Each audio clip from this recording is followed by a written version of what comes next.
If you are still trying to choose third grade homeschool curriculum for the 26-27 school year, this video is for you because I'm going to go over everything that I have chosen for third grade for next school year. I'm going to tell you why I chose it and what I'm hoping to get out of it in case you've never seen my face before, because guess what? This is my very first YouTube video ever. So you might not know me. I am Chelsea, a former teacher, now homeschool mom. We are going into our 5th year homeschooling. I absolutely love homeschooling. I love sharing all my homeschool tips, curriculum reviews, teaching videos, all of those fun things. I have a 4th grade daughter and a 3rd grade son, so you'll be seeing a lot of videos for 3rd and 4th grade. I will show you some of my previous curriculum that I used, what I liked, what I didn't like, how I used it, what worked for us. So if that is something that you are interested and excited about, don't forget to subscribe so you can see all of those videos. Now let's get into it. First up, I have BJU Reading. This is my first year ever using anything from BJU. I am excited, nervous, and a little intimidated by this one. I am a former teacher, so I'm very familiar with teacher guides, but this one is written for classroom use. So if you're new to homeschooling, that could be a challenge because there's a lot of information in that teacher's guide to sift through, especially if you're not familiar or not comfortable with homeschooling. It's a lot. So that is really intimidating, and I'm even intimidated by it, and I taught in the classroom for years before homeschooling. So that is one thing I'm not super excited about. But the reason I chose this is because for the last few years, we have used All About Reading. My kids are really good at sounding out words, all the phonics and things like that, but we need to dive heavily into reading short stories, story elements like plot and theme and setting and all those things, and this does a really good job of that. And this has a lot of short stories, which I am excited about because previously I've done a lot of read alouds to cover those things, but I want my kids to be able to dive in deep into text and be able to find that for themselves. I also want them to be able to reference a text. So what I mean by that is I want them to be able to go back into a story and find specific information and use books as a source. So that is why I chose BJU. I'm excited about it, but really nervous. We've also never done a workbook style reading program before, so that's going to be interesting.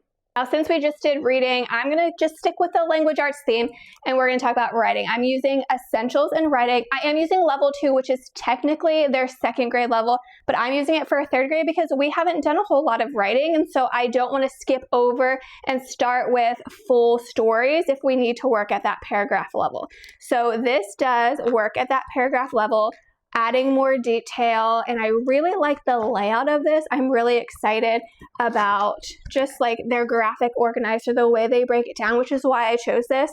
I will say I was surprised because I thought that Essentials in Writing was going to be all writing, but it actually has a lot of grammar in it too. So the first half of this workbook is all grammar, and I have seen on Facebook groups where people will bounce back and forth between grammar and writing and kind of do that because it's very writing heavy at the end. But I actually have a grammar program that I really like, so I'm not going to use the grammar in this. I'm just going to use the writing. So I feel like that's kind of a little bit of a waste of money, but that's okay. I really, really liked this writing program, so I'm going to stick with it. So what am I doing for grammar if I'm not using that? I'm doing Easy Grammar. I love this. I used it last year with my 3rd grader as well. It's just really easy. There's a lot of repetition, so they're learning how to find parts of speech in a sentence, use parts of speech in a sentence. I just really like the way this is laid out. My kids do really well with hands-on learning, so I use a lot of our writing boards from Hawley Acrylics to take the learning off of the page. So I make it really hands-on. So instead of doing a workbook page, we'll use our manipulatives and finish it in 3 minutes. So it just doesn't feel super heavy, and I don't spend a whole lot of time on grammar, but I still get it in. So that is why I really like Easy Grammar. Continuing with the language arts themes, we have handwriting. I am using the Good and the Beautiful handwriting. I have tried other handwriting curricula in the past, and this one I just keep coming back to. It is by far my favorite.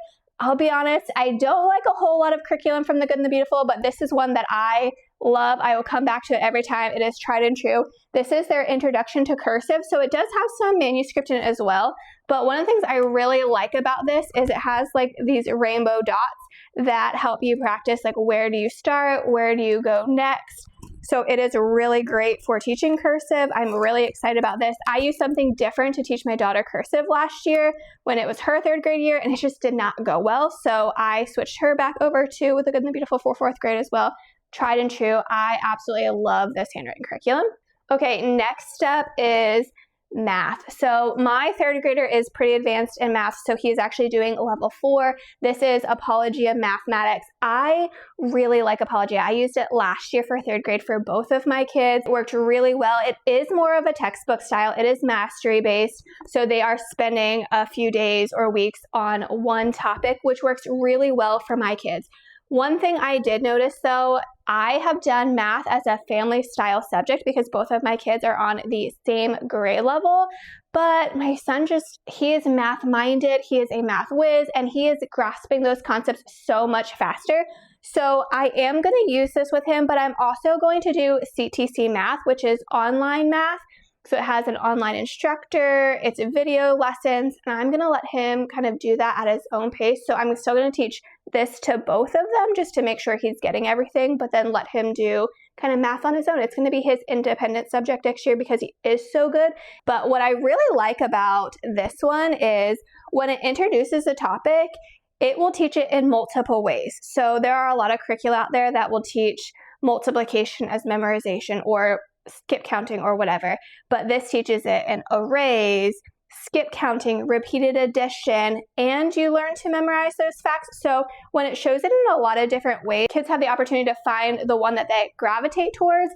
And so that's what I really, really liked about it. It has helped my oldest become really good at math, and my youngest will find the one strategy that works really well for him, and he just soars. So that's what I really like about this math program in particular. So if you have a child who kind of needs multiple ways to solve a math problem, this would definitely be the one that I would recommend. And last but not least, the one thing that I am most excited about is our history science. We're combining it and we are doing a state study. So we live in the state of Florida, and in case your state does this too, 4th grade is the year that you do state history. And since I like to do as many subjects as possible family style, I'm pulling my 3rd grader into this, and he is going to be doing a state history as well. So The Good and the Beautiful just released their Florida history study, which is beautiful. I'm really excited about.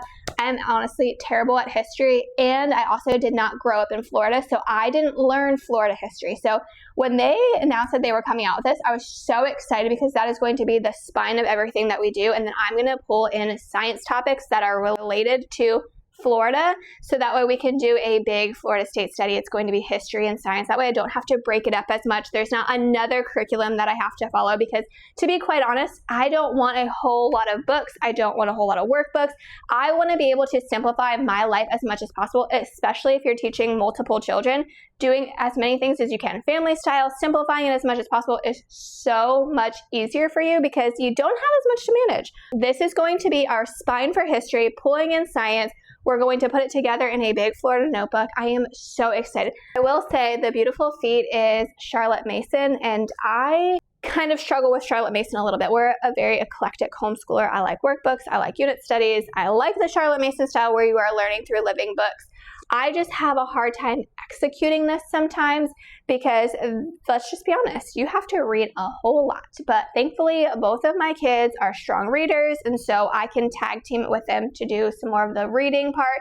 I have tried to do Mason studies in the past, specifically Beautiful Feet books, and I have failed miserably. So I am holding out hope for myself that this will go really well.